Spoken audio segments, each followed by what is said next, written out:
Halo semuanya, perkenalkan saya Fitri Listandriani, mahasiswi Universitas Tanjung Pura Pontianak dari Fakultas Ilmu Sosial dan Ilmu Politik, program studi Ilmu Komunikasi.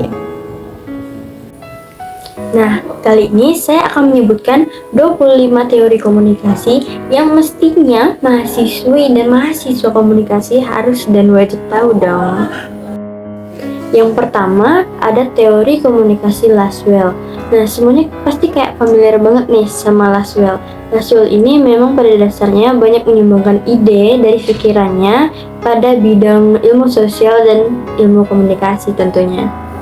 Di tahun 1948, ia mengemukakan model komunikasi yang sampai saat ini masih menjadi model komunikasi dasar. Siapa nih yang penasaran dengan model-model komunikasi yang dikemukakan oleh Lasswell? Lasswell mengemukakan model komunikasi ada 5. Yang pertama itu who, siapa. Yang kedua itu say what, berbicara apa. Yang ketiga ada in which channel, dengan media apa. Dan yang keempat itu ada to whom, untuk siapa. Dan yang kelima adalah with what effect, atau dengan efek apa. Yang kedua, ada teori behaviorisme. Teori ini dikembangkan oleh ilmuwan asal Amerika Serikat yang bernama John B. Watson pada tahun 1878 sampai dengan 1958. Menurutnya, teori behaviorisme ini mencakup semua perilaku, termasuk respon pada perilaku manusia. Contohnya, misalnya kita melihat sebuah penjahat yang mencuri uang. Nah, kita pasti langsung berespon dan berpikir bahwa, wah, ini orang jahat banget nih, mencuri uang. Teori yang ketiga, ada teori komunikasi humanisme. Teori ini dikembangkan oleh Neil pada tahun 1977. Isi teori sebenarnya lebih menekankan pada pembagian pengawasan dan tanggung jawab bersama antar peserta didik dengan harapan bahwa peserta didik ini mampu menyesuaikan perilaku dengan masyarakat. Yang keempat, ada teori informatif. Teori ini dikembangkan oleh Shannon dan Weaver pada tahun 1949. Teori ini menjelaskan bahwa jika sinyal media komunikasi yang dipakai baik, maka komunikasi akan berjalan efektif. Namun begitu pula sebaliknya, jika sinyal media yang dipakai itu buruk atau kurang jelas, maka komunikasi tidak akan berjalan secara efektif. Yang kelima, ada teori use and gratification atau penggunaan dan kepuasan. Teori ini dikembangkan oleh Blumer dan Coates pada tahun 1974. Mereka berpendapat bahwa pengguna media memiliki peran aktif dalam memilih media yang akan digunakannya. Maka dari itu, pengguna media ini menjadi tokoh utama. Yang keenam, ada teori agenda setting. Teori ini dikembangkan oleh MC Combs dan Shaw pada tahun 1972. Teori ini beranggapan apabila media memberikan tekanan pada suatu peristiwa, maka peristiwa yang diberikan tekanan tersebut akan menjadi penting bagi masyarakat. Dalam hal ini, media memiliki peran yang sangat penting karena muncul sugesti bahwa apa yang ditekankan media akan menjadi penting oleh masyarakat. Yang ketujuh, ada teori konstruktivisme. Teori ini selalu dikaitkan dengan dua nama tokoh terkenal, yaitu Piaget dan Vygotsky. Nah, teori ini beranggapan bahwa setiap individu, maupun itu manusia atau makhluk individu lainnya, selalu memiliki anggapan atau opininya masing-masing terkait suatu hal. Bisa jadi hal tersebut sangat luas ataupun hal yang sangat mendalam. Yang kedelapan, ada teori nativisme. Chomsky dan Hadley pada tahun 1983 adalah pendukung teori ini. Teori ini beranggapan bahwa manusia adalah satu-satunya makhluk ciptaan Tuhan yang dapat berkomunikasi. Maka dari itu, manusia selalu belajar secara terus-menerus untuk bisa berkomunikasi dengan makhluk Tuhan lainnya. Yang kesembilan, ada teori sibernetik. Teori ini dicetuskan oleh Wiener pada tahun 1945.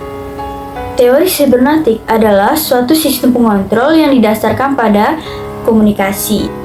antara sistem dengan lingkungan maupun dengan sistemnya sendiri.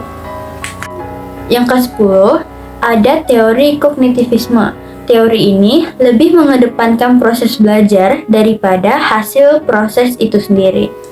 Karena teori ini beranggapan bahwa proses belajar dapat mengubah persepsi manusia atau individu serta pemahamannya. Yang ke-11 ada teori ketergantungan.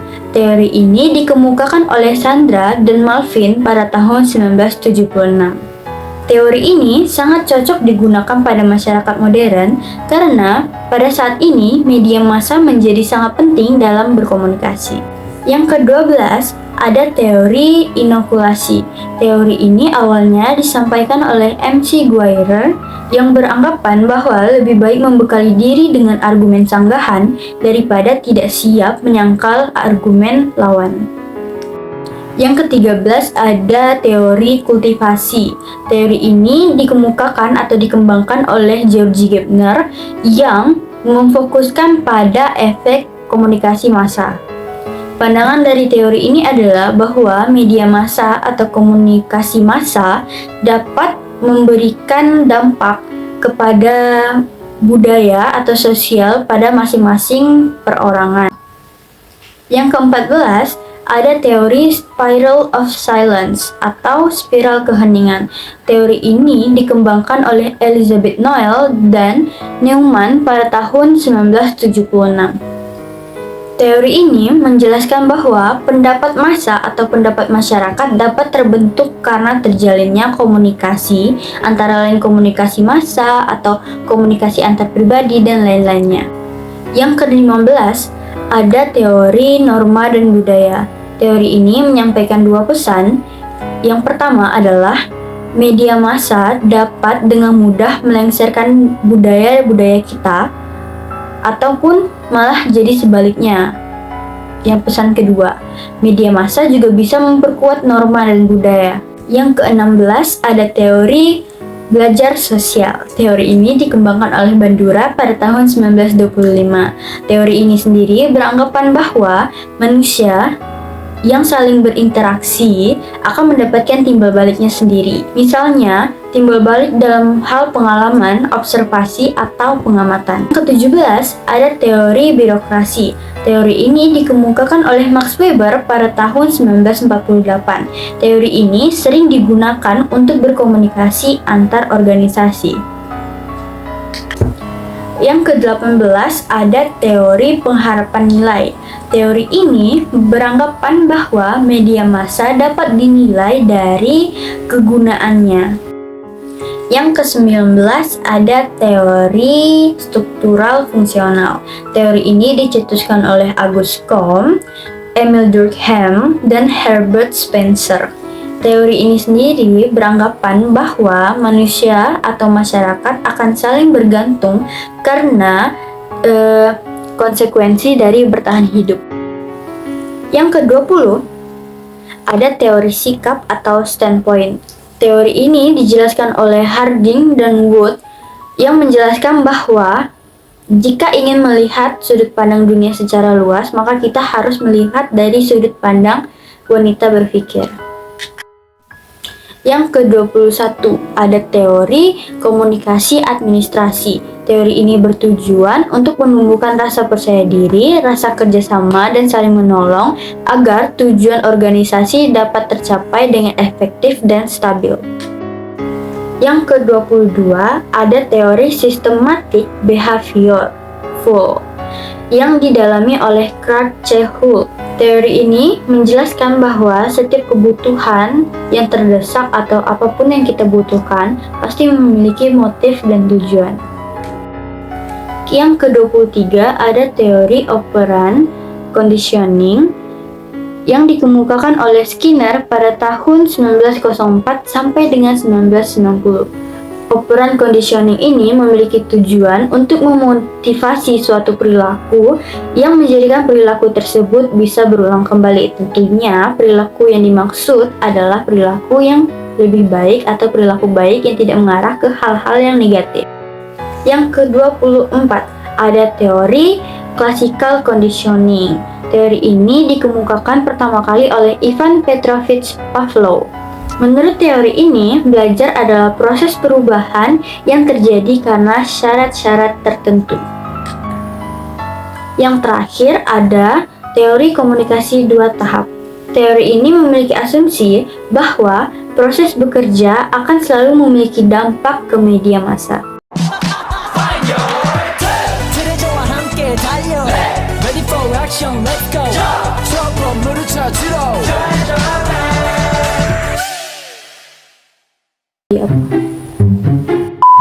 Penasaran dengan model teori yang ketiga,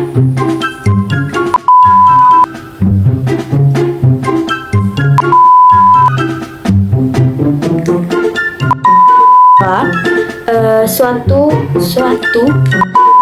pada tahun karena